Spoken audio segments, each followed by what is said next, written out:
عليكم. هذه حكاية حبيت نحكيها لكم يا خوتي على لا كونفيونس، الثقة يعني.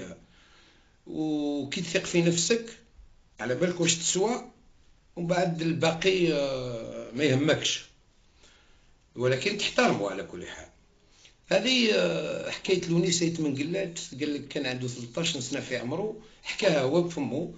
كان عنده 13 13 سنة في عمره، كان خدم جيتار بيدو ويحبط تحت الدار ويسنتر ويغني. قال لك مرة جا فايت وليد عمو سمعوا، كي سمعوا راح للسوق جاب له جيتارة، قال له هاك، قال له نهار فلان راك جاي الألحان والشباب في لاشين دو بالقبيلية. جا دار لاشين، قعد لحق له التور تاعو، جا غنى لا شونسون اللي وجدها. كي كملها، وحنا عندنا في بارمي لي زوبسيرفاتور الحكام كاين واحد معروف يقولوا مجاد حميد.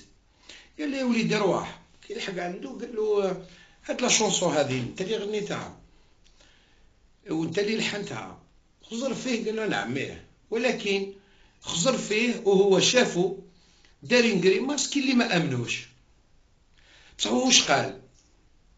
قال لو فات انا كنت على بالي بليك هذيك لغنى انا اللي لحنتها وانا اللي غنيتها.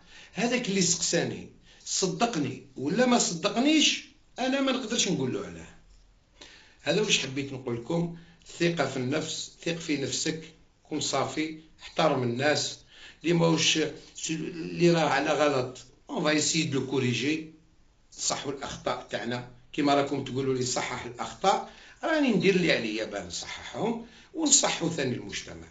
تقبلوا مني هاك نكونوا هاك، والله والله والله سننتصر. ولكن يبقى ان سول اوبجيكتيف، كل واحد يخمم على كل حال، يعاون يخمم كيما يخمم، يعاون ان سول اوبجيكتيف لالجيري، والله العظيم سننتصر. تقبلوا مني التحيات والسلام عليكم.